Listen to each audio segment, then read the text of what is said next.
क्या आप भी अपने घर की छत पर सर्दियों में ढेर सारी सब्जियां उगाना चाहते हैं? तो छत पर सब्जियां उगाने के लिए सबसे ज़रूरी चीज़ होती है अच्छी मिट्टी। अगर मिट्टी सही नहीं होगी तो पौधे अच्छे से नहीं बढ़ेंगे, फूल भी कम आएंगे और सब्जियां भी बहुत कम लगेगी। तो आज मैं आपको बताऊंगी कि कैसे आप बहुत ही कम बजट में आसान तरीके से सबसे बढ़िया मिट्टी तैयार कर सकते हैं। तो इस मिट्टी से पौधों को बहुत ही बढ़िया खाद मिलेगा और सबसे अच्छी बात यह है कि आप घर की चीज़ों का ही इस्तेमाल करके मिट्टी को बहुत ही ज़्यादा पावरफुल बना सकते हैं। और जिस तरीके से मैं इस मिट्टी को तैयार करती हूँ, तो उस मिट्टी में पौधे किस तरीके से बढ़ते हैं, कैसी उनमें सब्जियाँ लगती है, ये भी आपको मैं रिजल्ट के साथ दिखाऊंगी। तो वीडियो को पूरा ज़रूर देखें ताकि आपको पूरी जानकारी सही से मिल सके। तो चलिए बिना देर किए शुरू करते हैं। तो मेरा नाम है उर्मिला, आपका स्वागत है हमारे YouTube channel village terrace garden में, जहां पर मैं दिखाती हूं बहुत ही कम बजट में छत पर सब्जियां उगाने के आसान तरीके। अगर आप पहली बार हमारे वीडियो देख रहे हैं तो हमारे चैनल को सब्सक्राइब करें और वीडियो को लाइक करें ताकि आपको लगातार इस तरीके की वीडियो मिलती रहे। तो अच्छी मिट्टी तैयार करने के लिए सबसे पहले हमें जो गमले पिछले सीजन के लिए इस्तेमाल हुए थे उन सभी को हमें खाली कर देना है। भले ही आपने इनमें जब सब्जियां लगाई थी तब आपने मिट्टी तैयार की होगी, अब अगले सीजन की अगर आप सब्जियां लगाना चाहते हैं, अच्छी सब्जियां लेना चाहते हैं, तो मिट्टी को खाली करना बहुत ही ज़रूरी है। और अब इस मिट्टी के अंदर जो भी पुराने पौधे की जड़ वगैरह हैं या कोई वेस्ट चीज़ें हैं, तो उन सभी को हमें हटा देना है। तो सबसे पहले अब हमें इस मिट्टी को एक दिन अच्छे से धूप में सुखा लेना है। तो इससे मिट्टी के अंदर जो भी कीड़े या फंगस होंगे या चींटियां होंगी वो सब खत्म हो जाएंगे। और सुखाने के बाद अब हमें इस मिट्टी के अंदर जो भी कचरा है, यानी कि पुराने पौधे की जड़ें हैं, जो भी वेस्ट चीज़ें हैं, उन सभी को हमें मिट्टी से अलग कर देना है। तो हम ग्रो बैग में पौधे उगाने के साथ ही खाद भी बनाते हैं, इसलिए इस मिट्टी के अंदर ढेर सारा कचरा भी होता है। तो इसे हम फिर से खाद बनाने के लिए इस्तेमाल कर सकते हैं, क्योंकि बहुत सारी ऐसी चीज़ें हैं जो आसानी से गल नहीं पाती है। और अगर मिट्टी में कोई भी छोटे पत्थर हैं या मोटी मिट्टी है तो उसे तोड़ दें और पत्थर को अलग कर दें। कोई भी पॉलीथीन वगैरह है उन्हें भी मिट्टी में से हटा दें। तो इस तरीके से मिट्टी की सफाई करने से मिट्टी हल्की और अच्छी बन जाती है। और अगर आपकी मिट्टी ज़्यादा गीली है तो आप इसे 2 दिन भी धूप में रख सकते हैं। तो चलिए ये तो हो गई अब हमारी मिट्टी अच्छी और साफ़। तो अब हमें इस मिट्टी के अंदर मिलाना है खाद। तो हर सीजन में मिट्टी में खाद डालना बहुत ही ज़रूरी है, क्योंकि यही पौधों को पोषण देती है और जड़ें मजबूत करती हैं। तो एक बार हम जब पौधे मिट्टी में लगा देते हैं, जो भी खाद डालते हैं, तो वो सभी खाद उसी पौधों को बढ़ने में मदद करते हैं। बाद में हम जो पौधा लगाते हैं वो अच्छे से उग तो जाता है, लेकिन उसमें अच्छे फल और सब्जियां नहीं लग पाती है, क्योंकि जो उस पौधे को ज़रूरत होती है वो खाद उसे नहीं मिल पाता है।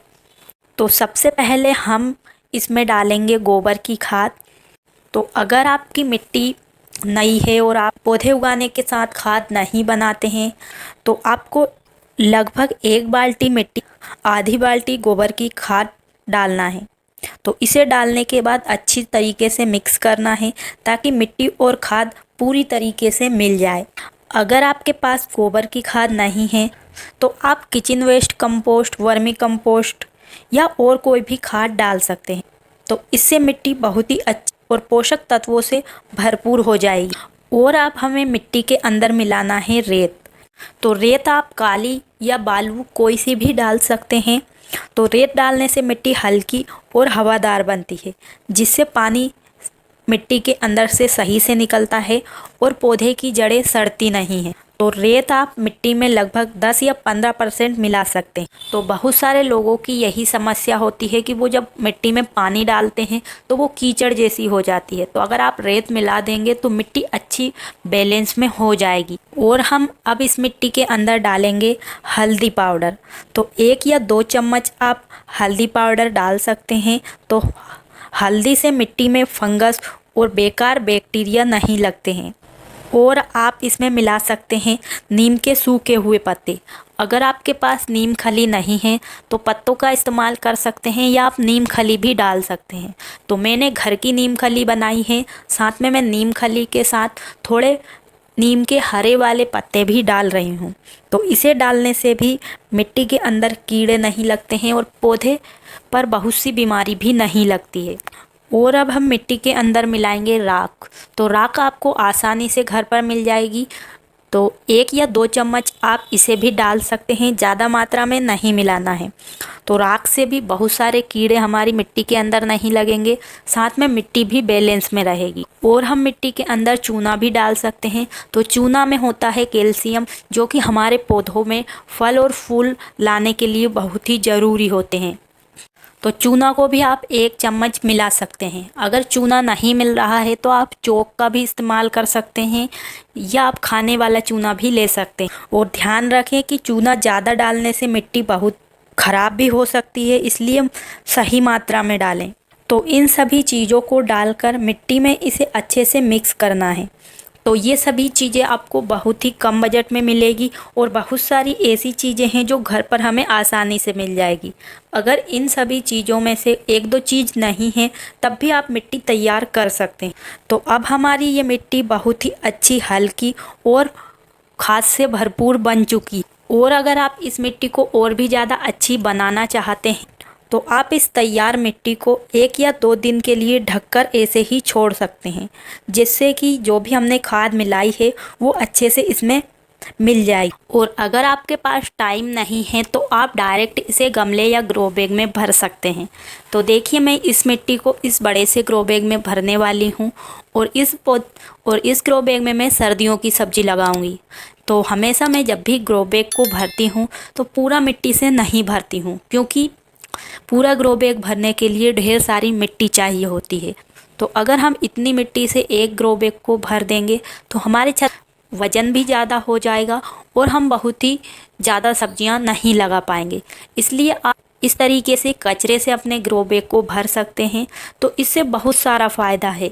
एक तो खाद भी पौधे उगने के साथ बन जाएगा, साथ में मिट्टी की भी बचत होगी और ग्रो बैग भी हल्का होगा, जिससे छत को नुकसान नहीं होगा।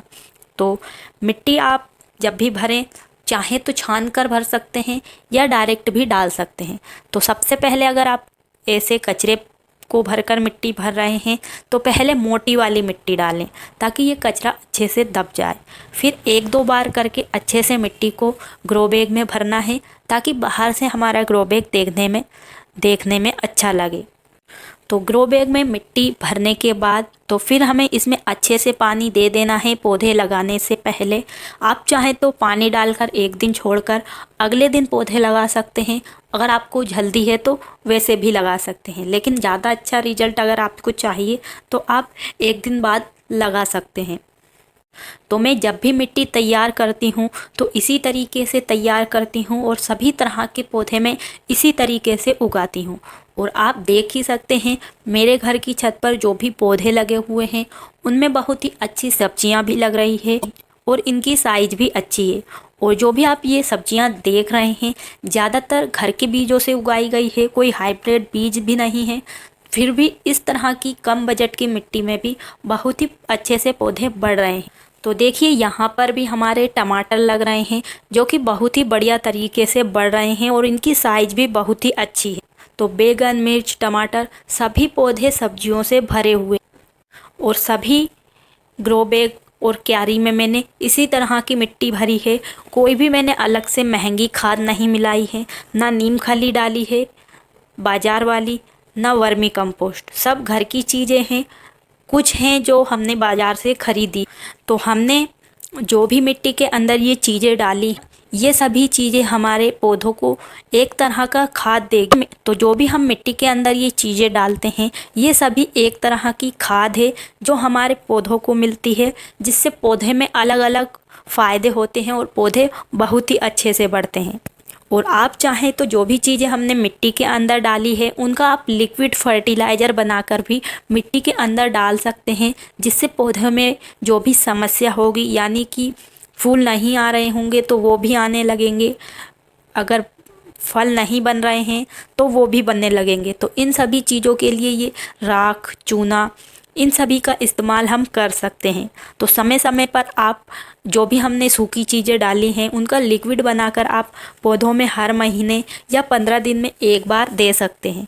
इससे भी पौधे और भी तेज़ी से बढ़ेंगे और उनमें और अच्छी सब्जियां लगेंगी। तो अगर आप भी सर्दियों में सब्जियां उगाना चाहते हैं तो इस तरीके से मिट्टी को फिर तैयार ज़रूर करें। चाहे आप महंगा खाद मिलाएं तब भी इसी तरीके से आप मिट्टी तैयार करें। धूप में सुखाएं, उसमें से पुरानी जड़ें हटाएं और सब चीज़ें आप इसी तरीके से करेंगे तो आपकी मिट्टी बहुत ही ज़्यादा अच्छी हो जाएगी। या अगर आप मेरी तरीके से मिट्टी तैयार करके पौधे लगाएंगे तब भी आपके पौधों में बहुत ही अच्छी सब्जियां लगेंगी। तो आप इस तरह की मिट्टी में सभी तरह के पौधे उगा सकते हैं। तो सर्दियों में खास करके पालक, मटर, गाजर, मूली, गोभी, धनिया, मेथी, पालक, ये सभी सब्जियां उगाई जाती है। तो आप चाहें तो आप सर्दियों की सब्जी लगाना शुरू कर सकते हैं। तो सब्जियां लगाने से पहले आप इस तरीके से मिट्टी तैयार करके ज़रूर रख लें, क्योंकि धूप अभी अच्छी निकल रही है तो मिट्टी अच्छे से सूख जाएगी और मिट्टी तैयार होगी तो हम जल्दी जल्दी पौधे लगा पाएंगे। तो मैंने तो अपने छत पर ढेर सारी सर्दियों की सब्जी लगाना शुरू कर दी है। तो इन सभी सब्जियों को कैसे लगाना है, कितने बड़े ग्रो बैग में कौन सी सब्जी लगाना है, इनसे संबंधित सभी वीडियो आपको हमारे चैनल पर मिल जाएंगे। तो अगर आप कम बजट में छत पर अच्छी सब्जियां उगाना चाहते हैं तो इस तरीके से भी मिट्टी को तैयार करके उनमें पौधे उगा सकते हैं। और अगर आप इस तरीके से अच्छे से मिट्टी तैयार करके सर्दियों के पौधे लगाते हैं तो आपको सर्दियों में सब्जियां बहुत ही अच्छी मिलेगी और ढेर सारी मिलेगी। तो उम्मीद है आपको आज की जानकारी पसंद आई होगी। अगर आपको वीडियो अच्छा लगा हो तो वीडियो को एक लाइक ज़रूर करें। आपका एक लाइक हमें ऐसे ही नई वीडियो बनाने के लिए प्रेरित करता है। और वीडियो को अपने दोस्तों और परिवार के साथ भी ज़रूर शेयर करें ताकि वो भी कम बजट में अच्छी मिट्टी तैयार कर सके। और अगर अभी तक आपने चैनल को सब्सक्राइब नहीं किया है तो चैनल को भी ज़रूर सब्सक्राइब करें ताकि आपको ऐसे ही छत पर बहुत ही कम बजट में ढेर सारी सब्जियां उगाने से जुड़े आसान वीडियो मिलते रहें। और अगर आपके कोई भी सवाल या सुझाव है तो वो भी आप कमेंट बॉक्स में ज़रूर लिखें। आपको आपके हर सवालों के जवाब तुरंत मिल जाएंगे। तो आज के लिए बस इतना ही। मिलते हैं किसी नई वीडियो में नई जानकारी के साथ। तब तक के लिए खुश रहिए और छत पर ऑर्गेनिक सब्जियां कम बजट में उगाते रहिए। धन्यवाद।